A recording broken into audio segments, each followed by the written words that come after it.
without any further ado, I'd like to welcome Lauren. Thanks so much, Joe, and thank you to all the SCAG staff and for all of you that are here with us today. We're going to talk about zero emission technology and SUNLINE'S road to the development and commercialization of those technologies. And we're also going to talk about our training efforts and what we think the industry needs to go with training our workforce and the workforce of the future to both operate and maintain these vehicles. Next slide. So I'm going to talk a little bit about our hydrogen program. One thing I do want to make sure everyone knows, and many of you on this call are aware of SUNLINE, but we are technology agnostic. We believe anything zero emission should be piloted and operated and commercialized. And so we do operate both battery electric vehicles and fuel cell electric vehicles. We've been pivotal in that transition and really in that development. And so many of our early projects were one and done research vehicles, but the ones that you see commercialized today, many of those, including just the development of the electric drivetrain, were done on SUNLINE property. And so we're proud of the fact that through all of the research and development we did with project partners, that we now have commercialized vehicles available for the transit industry today. Next slide. So we're a hydrogen leader, but as I said, we were also the first to convert to CNG. So we're an alternative fuels leader. We made a direct transition back in 1994, but started our work earlier. We really started driving alternative fuels and the road to zero in 1992. We had the first hydrogen fueling station on a transit property. That was back in 2000. And then we were the first to own and actually fuel vehicles and dispense to vehicles back in 2006. These were small SMR configurations, and we've learned from those to what we're operating now today, which I'll talk a little bit about more in a minute. Next slide. So as I said, what you're buying and seeing on the market today is a part of the work that we've done over the last couple decades. We have helped to pioneer a new era for transit, and we're proud of our vehicles and our staff for leading that charge. I think that California is only allowed to set the goals it has based on transit agencies like SUNLINE, and many of you who work at those at your own facilities, for developing and operating and being bold enough to test and transform the transit vehicles that we're operating. Next slide. So as I said, we started in 1992, and one thing I want to let you know, that was a bold vision set by our board of directors. If many of you may not have been on the planet in 1992, but some of us who were, that was very forward thinking for a board of directors to direct the transit agency to start seeking, operating, and developing zero emission technologies. We learned a lot of lessons between 1992 and 2021. And we're going to talk a little bit about that and some of the things that we've learned along the way. But one thing you're going to hear threaded throughout our presentation today is the need to make sure that our technicians and frontline employees are invested in so they understand and can operate and maintain these vehicles. Next slide. So our fueling infrastructure, we are one of the only transit agencies to produce and dispense hydrogen on our property. Back when we started, as you heard me say, our early methods were through steam methane reforming, so that's called SMR. We used compressed natural gas as the source energy, and I'm proud to say later in the life of old Betsy, as you see on the right, who's now been decommissioned, we used biogas, so we used green landfill gas that we bought from actually a landfill in Texas. We now have moved to electrolyzer, so we're getting electrolytic hydrogen today. This is a 900 kilogram electrolyzer you see on the left. It's a Nel Proton project, and we've had huge success with them as partners. I'll talk a little bit more about how it works and what we're doing and what our next steps of plans are. Next slide. So some of the lessons we've learned, if we go back one more, there we go. Nope. Oh, maybe I had that wrong. I did talk a little bit about the station. One thing I want to point out in this picture you see on the left is that that's our brand new fueling station internal to our organization. And it's funny because a lot of people think that if you have a hydrogen plant, that you have this really space age way that you're dispensing and filling buses, and really it's just a regular fueling lane like you would see at any CNG or really any diesel yard. It's got lanes. At our new station, we can dispense both compressed natural gas and hydrogen, but it works exactly the same way as any of your lanes that you're operating now. One thing I mentioned a little bit about our power plant that you saw, our electrolyzer, we do produce 900 kilograms per day. Right now, we're only using about 380 based on our fleet size, but we have been awarded 10 more fuel cell buses through awards. And we have 2 fast fill dispensers. So I see a question, we can fill all of our buses. So the station works just as if any other station. The hydrogen is available. We have storage to store it. And so there is no lag between production and fill times. This station, not the one that you see in the picture, but the power plant was awarded to us through a CARB grant, an AQIP grant. The total grant was over 13 million. We did get some fuel cell buses in that project as well. Next slide.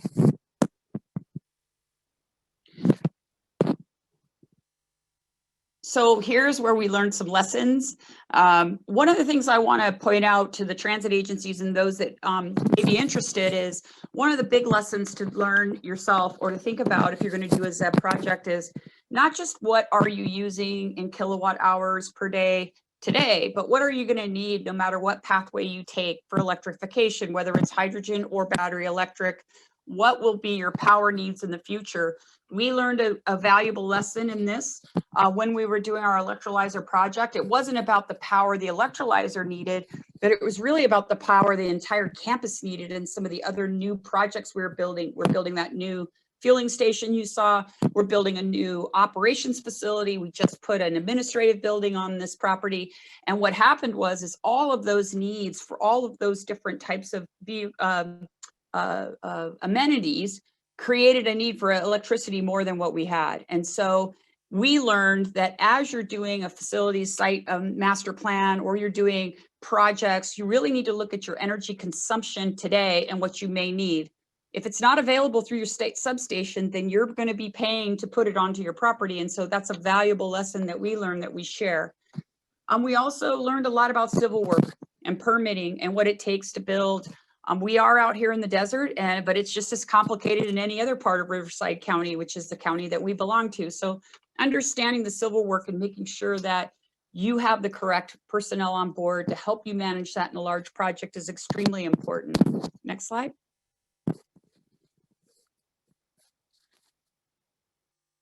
So we have some future fueling plants. I've talked a little bit about it. Some of you may have heard, but we really want to be non-dependent on grid power.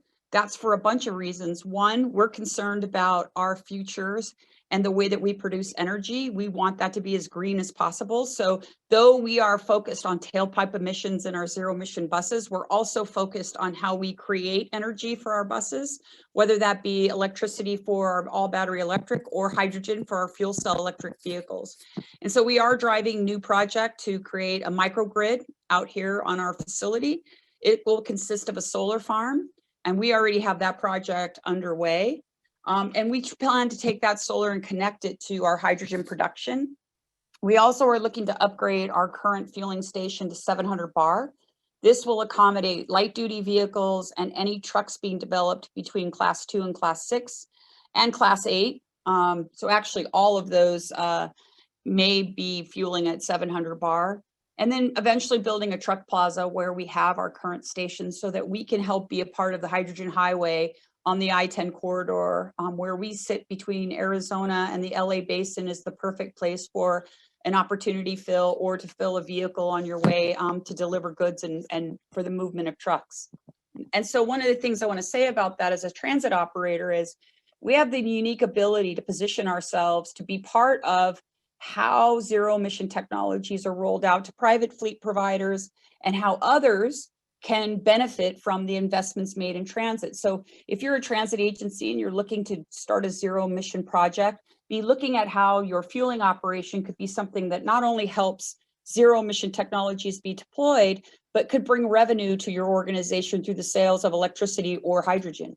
Next slide. So you guys, the ICT and the ACT rules are game changers for California. And again, I want to talk about how we can connect these two. Transit is really leading the way in electrifying either through BEBs or FCEBs, their fleets. And we can actually be the forward motion for truck operators and fleet operators that now must do the same thing with their class 2 to class 8 trucks. And so thinking about ourselves in a bigger bubble now, I think is really where we're trying to position ourselves so that we can be of use, and the facilities that have been invested in both federally and state can be of use to the state's goals and can further and actually progress or accelerate the advancements of deployments of both zero emission buses and zero emission fleet vehicles. Next slide. So our ICT plan, we're a small transit agency. We actually filed ours 3 years ahead of the deadline. There was some strategy for us in that. I know some might wait and see what happens with this regulation. For us, we want to be first in line for funding. So there are 2 tracks you can go. We believe having ours filed and making a commitment was something that was started more than 20 years ago for us. And so it was a no-brainer for us to file our plan.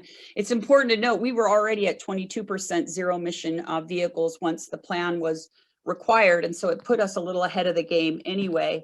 But we have both tracks available. As I started out by saying, we're technology agnostic. And so we believe in all battery electric vehicles as well as fuel cell vehicles. We do believe they each have a job and have some defining moments about how they operate, but we will be using both technologies as we roll out our ICT plan. Next slide. So as you can see right here, right now we have 4 BEBs. We look to have 18. I will say we've had a major project come to us that will up our hydrogen production, actually double it from where it is today. So we'll go from 900 kilograms to 1,800 kilograms per day. So some of this in our ICT plan may change because we didn't know we would get this gift of another production plant so quickly. So we are reevaluating our plan today. And as you all know, an ICT plan is just that. It's a plan. It needs to be evaluated as we move through and opportunities present themselves. COVID has been something that has affected all of us. And so I think just keeping our eye on what we might do in our ICT plan based on opportunities that come our way in grants is important. But that mix of FCEBs and BEBs may change based on this award of a project that we'll be embarking on in the next several months with a major utility in California. Next slide. So the next steps, as I started out by saying, I gave you a little background on our zero emission program and our history, some of which I hope you remember for our trivia. But I want my colleague Rudy DeFleur to talk a little bit about another project that was born in a trailer right here on Sunline before we even had a new building to operate in, and that's the West Coast Center of Excellence. Rudy? Thank you, Lauren. One of the things I wanted to do is emphasize the points that Lauren mentioned about lessons learned. I think, we were sitting around, we were investing in technology, and we decided that investments in training need to be commensurate with those investments in technology.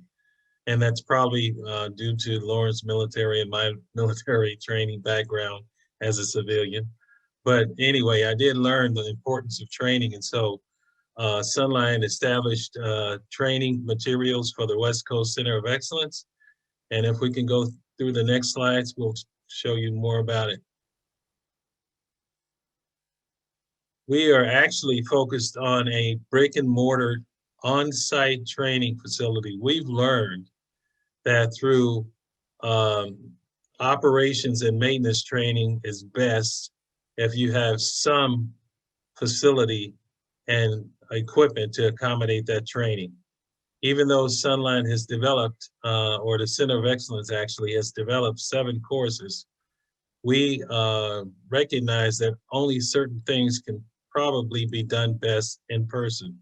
And so Sunline has received grants from the FTA to help develop the Center of Excellence, and Sunline's invested its own money because we recognize the value of training and the value of commercialization. Commercialization takes the risk out of the technology and drives the cost down, and we realize that. And so this is a rendering of what the West Coast Center of Excellence is going to look like.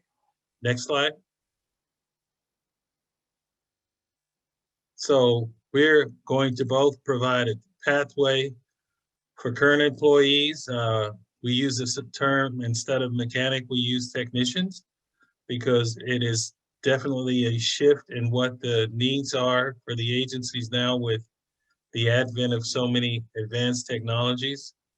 And we're also looking to attract the next generation of technicians into the industry. While transit is the focus, this facility will accommodate other transportation vehicles like Lauren mentioned the ACT rule where there's class 2 to class 8 trucks that need to transition. And so this facility will accommodate actually a 60-foot articulated bus, which will accommodate most forms of transportation that you see every day.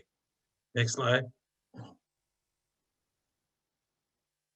Here's a outline of the facility, and it shows that we're going to have entrance to the Center of Excellence, both from Harry Oliver and then from internal. And so we plan this facility for both internal and external customers. And that's what's important. Not only have we planned the facility for internal and external customers, we organize the training based on input from internal and external customers. We've had 2 workshops to help develop the course materials. And so we believe that this is important to make sure that everyone is a participant in the training available. Next slide. So what Sunline did is we facilitated multiple workshops with many constituencies, government representatives, transit agency representatives, and we purposely included the OEMs in what we were doing to make sure that we got the rounded feedback that we needed. So we developed the coursework based on feedback from the industry. We validated the coursework based on what we heard from the industry, and we actually beta tested the coursework with our visit to Santa Cruz. Next slide. And so this beta testing at Santa Cruz really validated the importance of not only safety in the technician training, but also in operating the vehicles. And so we had a couple of vehicles there. We had subject matter experts, John Fralla from Rio Hondo College and Tommy Edwards from Sunline. And we had the experts there to go through the benefits and the advantages of the technology, as well as many safety aspects. And that was greatly appreciated by the audience. Next slide.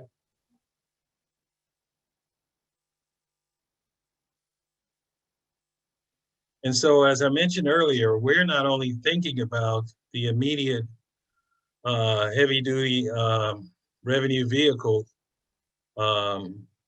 fleet, but we're also thinking about other fleets because as the ACT rule came out, we recognized that there are synergies in the geographic area that could be maximized by different fleet owners. And in fact, we're working with Civic Spark to do a survey of the region to make sure we capture this zero emission marketplace so that we can maximize our investment and maximize our partnerships with different entities that have a mandate or an interest in going zero emission. Next slide. Now, this is something that's really important because, you know, we received some federal funding for the building. Sunline put in its own money. And then Sunline is seeking currently funding for operations. We have developed what we believe is a beneficial tool for the industry.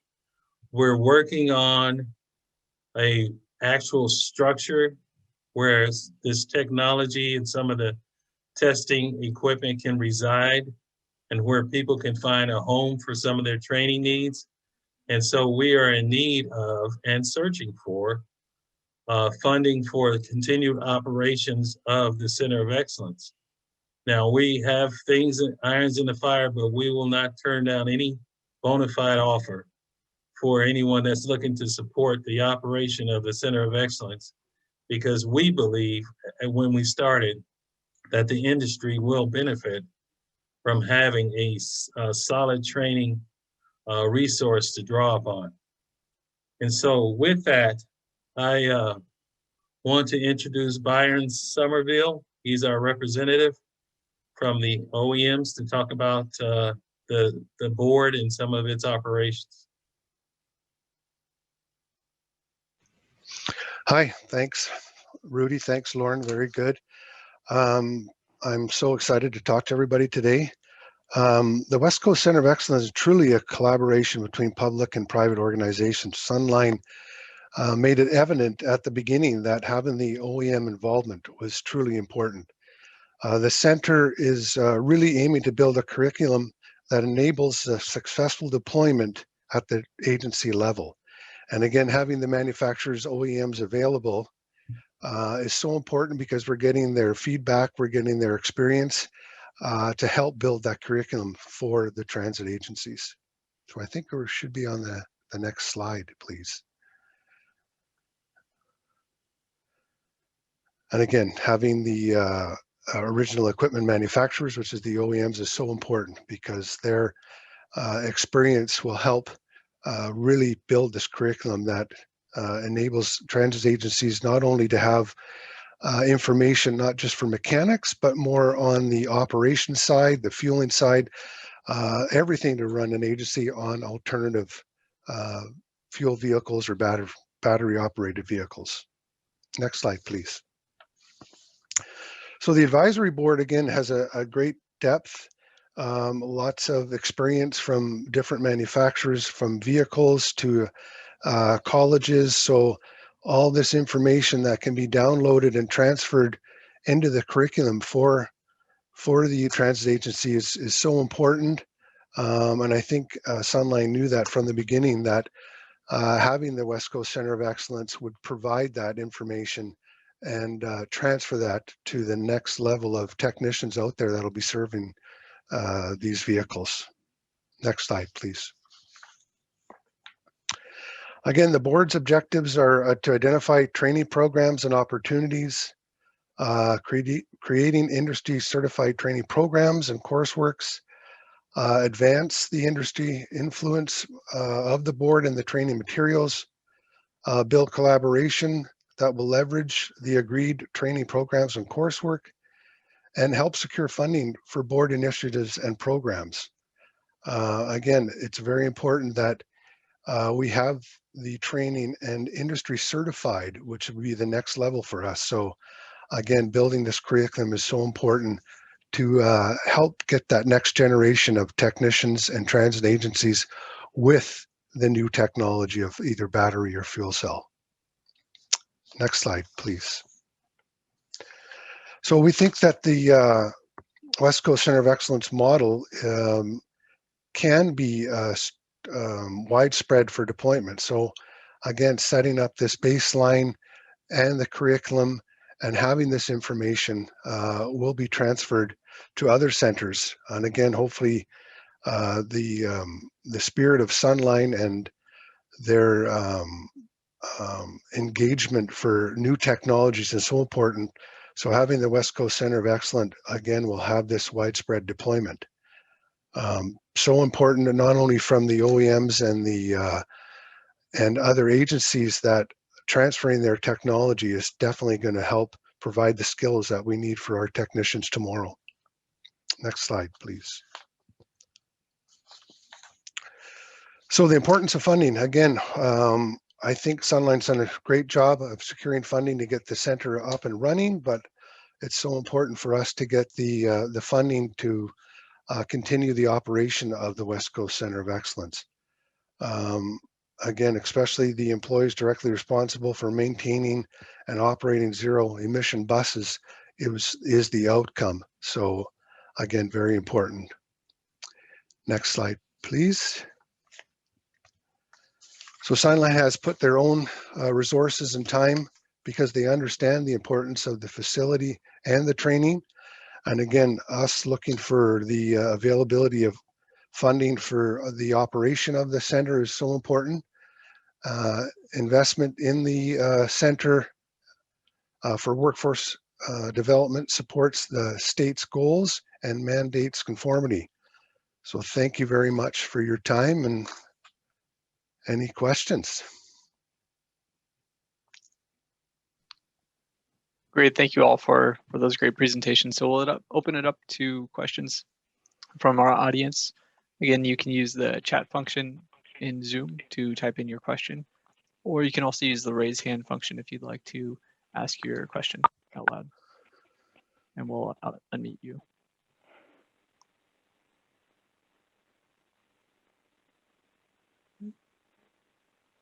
Call-in user 1, you are unmuted. Yes, my name is Ranji George. Can you hear me? Yes.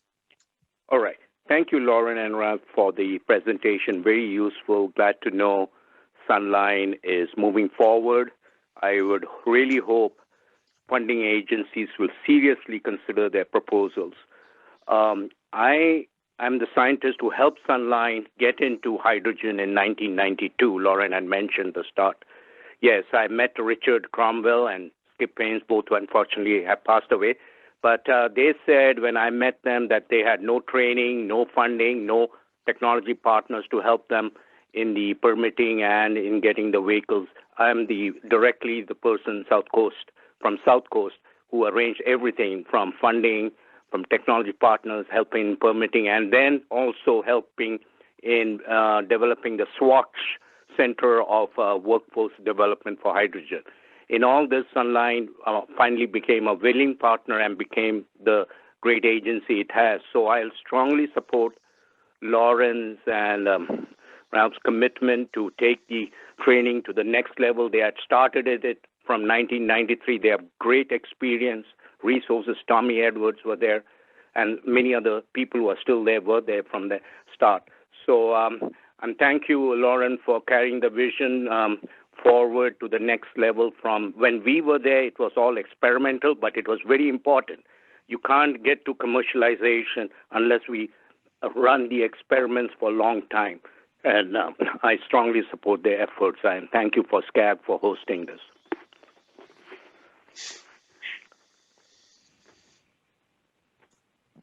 Well, thank you. I just want to say, Joe, if I can, before the next question, Ranji, is how long history with the agency and set a lot of stones in place that we're still building on today. And so it's those kinds of commitments that have helped Sunline to continue forward. And I think if you're on the call today, remember that we're not just a hydrogen focused organization.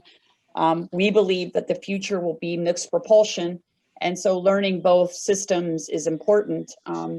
And you may have relief vehicles that will be all battery electric, and a mix of buses that are battery electric and fuel cell electric vehicles. And so we do want to make sure that folks know that we believe that there's room for all technologies in our fleet plans, and that the way we deploy, I mean, obviously we're hydrogen centric because of the benefits of range and the benefits of fueling, since we were a CNG facility already. If your organization is CNG, the delta of change between a CNG facility and a hydrogen facility, other than the part about getting hydrogen, is very simple. And those are becoming easier and easier every day, even compared to when Sunline started their electrolyzer project. There are more and more ways to produce hydrogen on your facility, and they are becoming less complex by the day, by the month. And so if there's anyone with questions about all battery electric, fire away as well, since we run BYDs at our property. And we left lots of time for questions because we thought there'd just be so many. So maybe not. Maybe we answered them all, Joe. It's also that military mindset is we stayed on time very well. I'd like to comment that it seems like it takes a very expansive mindset to accomplish something like this, and to think about how you can bring together your public and your private stakeholders to do something as a transit agency where you're going to be providing fuel on the I-10, a significant transportation corridor for moving goods across the country.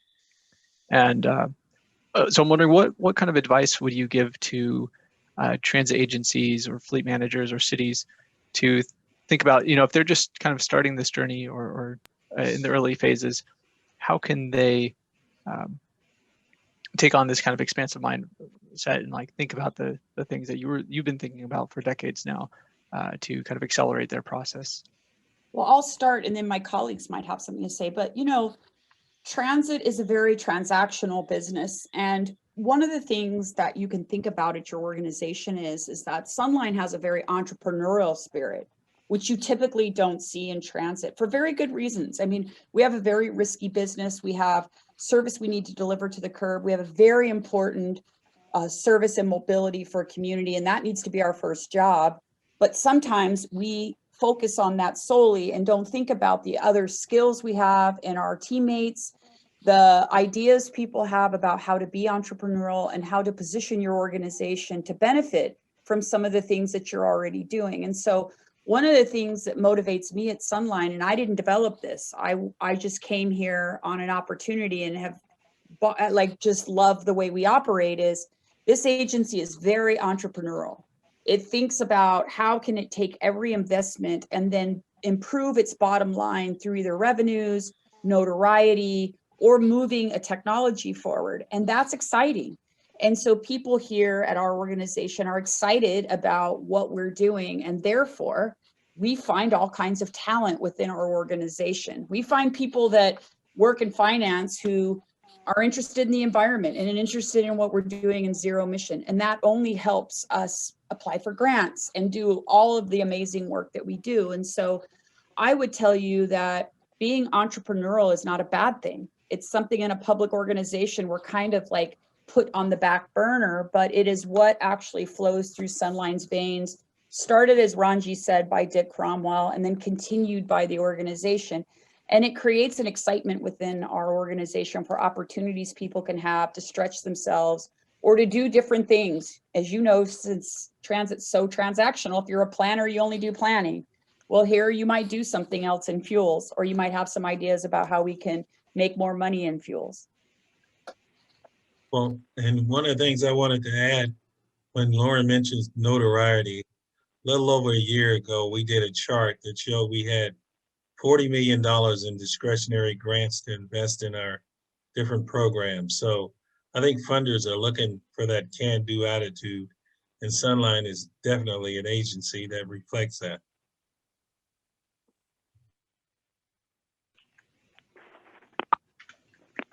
Definitely, it's great to see that entrepreneurial mindset, especially at our public agencies. Is not something like a muscle you necessarily get to exercise all the time. So really great that you have the opportunity there. Now I see in the chat we have a couple questions. Up at the top, I know Lauren had answered a couple of those, but maybe we can run through them real quick, which was how many buses can you fill in a day? And Lauren, I believe you answered that, but what was the answer to that? How many hydrogen buses? Fuel buses? As many as you have and as much hydrogen as you have. It's a fast fill system. So it works like CNG. So as long as you have the production and the actual vehicles, it's exactly as we would fill our CNG. So it's a capacity question.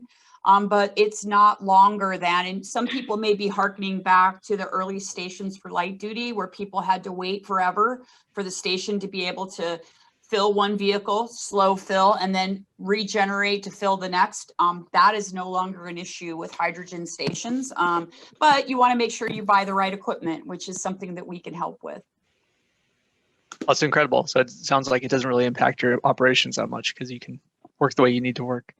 The other question, which Lauren, thank you for answering, was how many kilograms a day does a typical transit bus use, which is about 32 to 35. And that would all depend on your route structure and, you know, what kind of terrain, you know, as you guys know, with all battery electric as well, sort of the environment you put these vehicles in can change the way you get economy. One thing to remember about our fuel cell buses versus our CNG buses, we get about twice the economy from those vehicles per kilogram or GGE of hydrogen. So I wouldn't say kilogram, but gas gallon equivalent, which is what we all use to manage and track what we're getting as economy. So one of the reasons, if I didn't state it earlier, that we're really looking at hydrogen being our first foot for zero emission, just because the way we operate as a CNG shop doesn't change very much for operating as a hydrogen shop. That's great. Comment from Adam Adam Chavez, are you looking for funds to continue the West Coast Center of Excellence in order to have materials and facilitators to support agencies that want to take advantage of the training? For and sure. our tuition fees being applied for the training? Thank you for asking that, Adam. I mean, we've been invested in to build the center, and we're going to build it. We've been invested in to create a coursework catalog, but that needs to change. We have to keep introducing product. New things are being developed every day. We need to start introducing infrastructure content and training. We will need a new set of energy managers in transit at some point as we move forward. And so there are future needs that need to be built already, even today, and then operating it. We believe this is like a California asset. I mean, California has put itself on the map by propagating these two rules. And now we have to find ways to make sure we have a workforce ready to assume these jobs. Not just those that need to transition, but you know, there used to be two tracks when you were a young person. You went to trade school, you went to college. I mean, we kind of lost that trade school pathway, which is not an issue, but we believe needs to be recreated. Many folks would like to get some training and get a job on their way to college and on their way to something perhaps in the environmental studies. And so we'd like to create that pathway.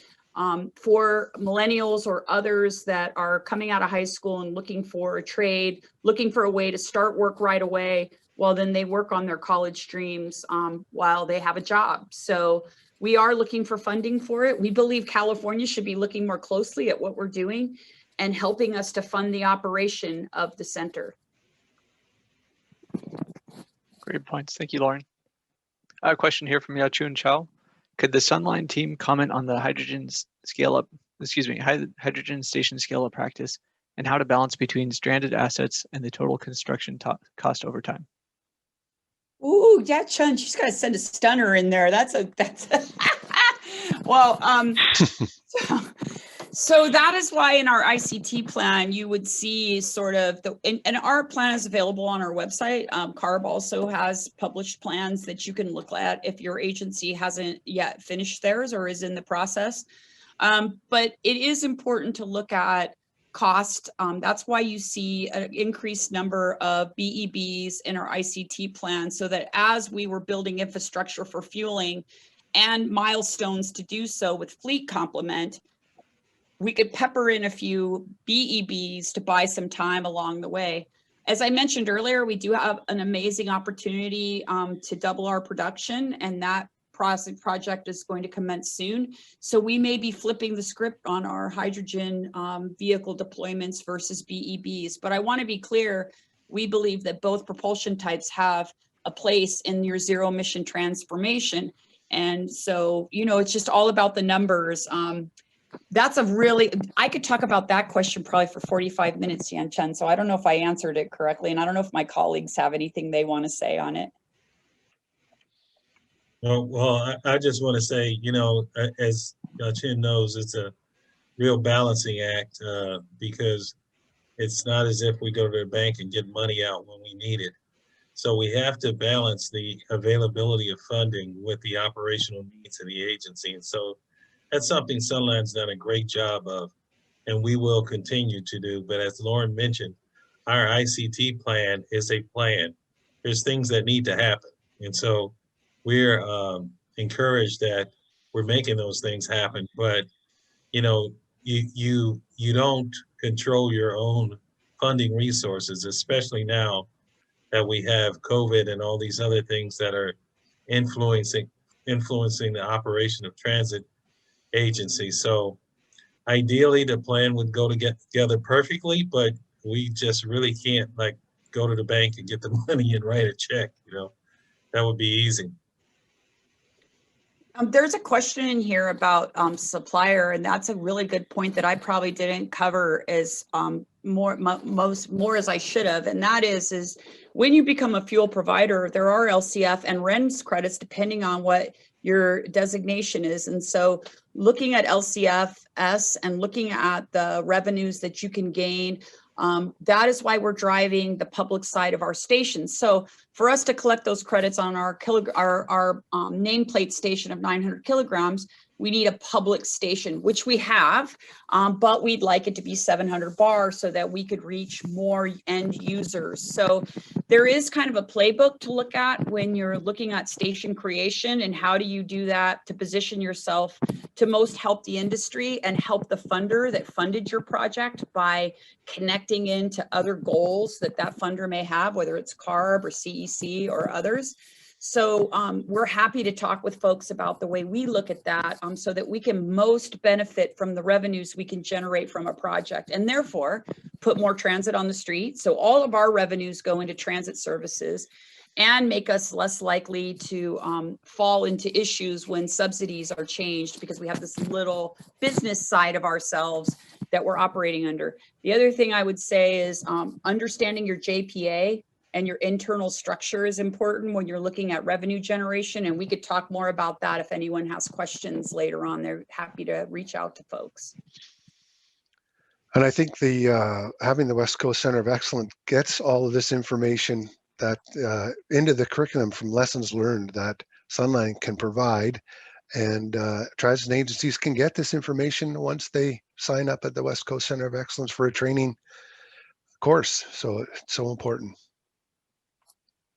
Do you want me just to go to the next question, Joe? Yes, yeah, please. Thank you, Joy Lauren. had a question. So one of the things about the facility is, because we've been doing hydrogen for so long, it was a little easier for us. And so one of the things, if your transit agency has a station, a permitted station inside, you want to start building on that, moving out when you're going to do a different application. Our hydrogen production is fairly, so I'll give you an example.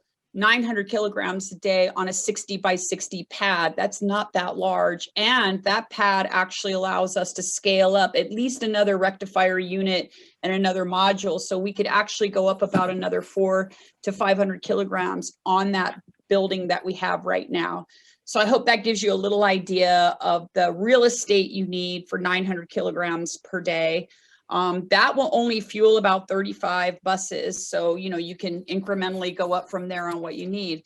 I would compare that to if you need a substation on your property to charge 35 or 45 vehicles, you're probably going to need a lot more real estate than a 60 by 60 pad. So hopefully that lets you know. And then just lastly, I mean, we were a CNG shop, so the changes needed to be made to our shop and facilities were minor. You're just looking for a couple different sensors, and we do both. So we have CNG buses and fuel cell buses in our shop. So that change isn't major as well. Now, if you're a diesel shop, you'd have a little bit more going from solid fuel to gaseous fuel to get up to speed with how to get your facilities, but it's all doable, and other transit agencies have done it. So there's a playbook available for that as well.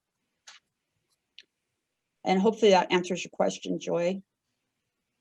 Has the I'm going to let Rudy answer this. Has the electric utility been helpful with their for their rate? No. Let me check and see if they're on the call. No. We can say unequivocally that we've had to work around some things. We've not stopped engaging. We've not stopped trying.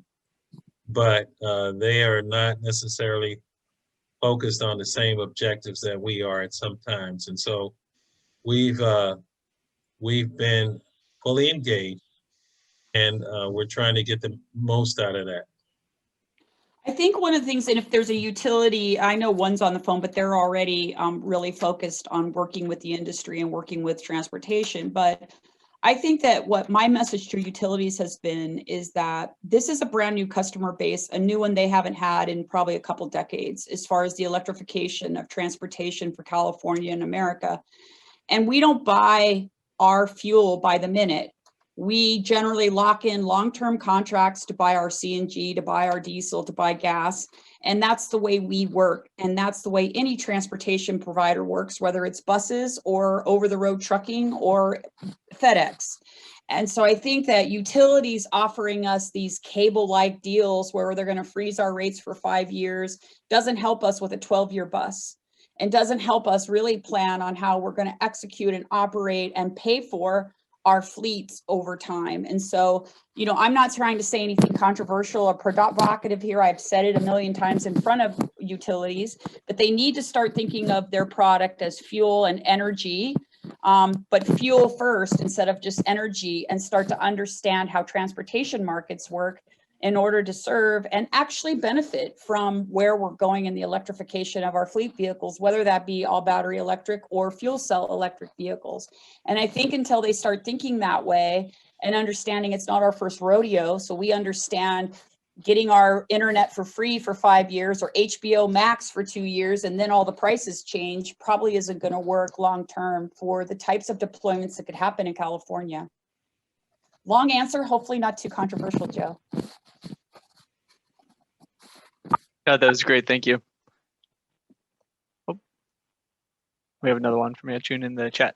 Sunline has really been innovative in technology adoption, team training, and business practice. Thank you so much for being such a leader. Another question, but thank you. We have jobs open. If you're excited and want to do something different, send me your resume. I mean, we're always looking for exciting people who want to stretch themselves and want to work in an area that maybe they haven't been able to. But again, that entrepreneurial, we really try to have a can-do spirit about things. And I think that people that come here see that. I mean, I came here, I never thought I'd be here 7 years.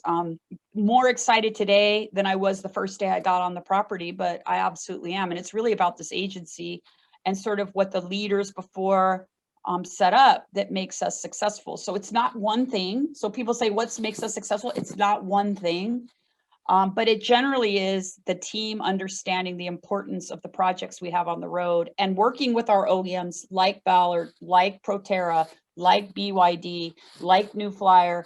We can't be at odds with each other. We can't buy something and expect it to run without us investing our time and energy into it. And sometimes our industry has the idea that it's under warranty, fix it.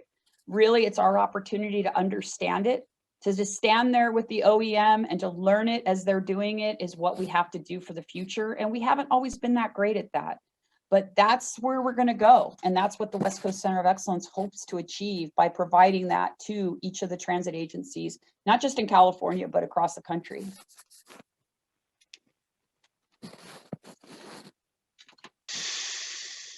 I'm curious for Byron, is this something, this type of collaboration, have you seen this with other transit agencies as well? Not to necessarily put anybody on the spot, but maybe just to reflect on Sunline's leadership in this. But is this something you've seen interest from other transit agencies across the state or across the country in doing things like this?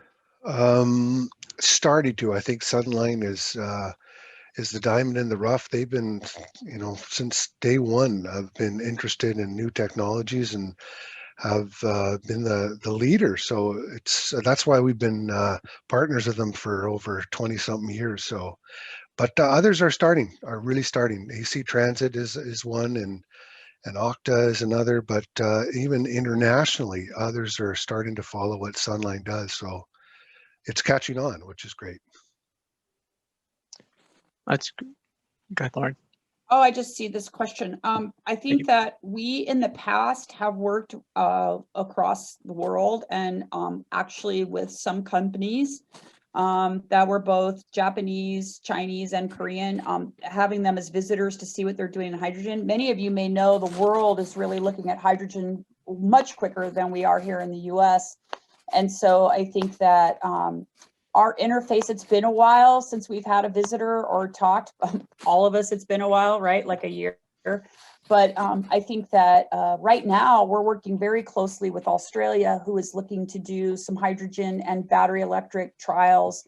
And so we're working really closely with their DOT on how do they launch a project that would be about there being some trials in their different transit agencies in Victoria. So we stay involved worldwide. I think that some countries have moved beyond what we're trying to teach here and are already deploying at large numbers, fuel cells specifically, vehicles. But yes, we do stay connected to what the world is doing. Number one, to know what's happening. And number two, we're always looking for what's the next opportunity for funding for our own projects. Great. That's really awesome when we can take an international perspective on things, especially in the next year or two here when we can finally get to travel again, and hopefully you guys will be able to host international visitors at the West Coast Center of Excellence. Would be nice if it's built. And we actually hosted the International Fuel Cell Conference here about 5-6 years ago. And you know, I think that one of the things I want to leave those of you on this call about is that we in transit rarely toot our own horns. I mean, we're too busy trying to you know, give good service and keep all of our constituents and our different areas of responsibility moving forward. And I think that all of you that do this work, especially in the last year, deserve that kind of recognition to say that you're all doing amazing things at your agency. And whether you're just starting ZEBs or you've been running them, one of the things we have to get better at in transit is talking about how pivotal we are in moving the country and creating mobility for both rural and urbanized areas, and how well we've moved the country through COVID-19. So if you don't get it anywhere else, give yourself a shout out today for working in this business. It's a tough business to be in.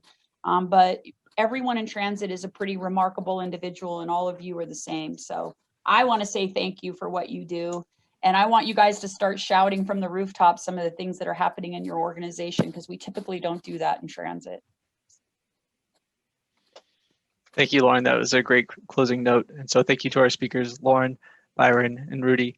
I'm going to give you a little reaction here, and Zoom would give you a round of applause if we could.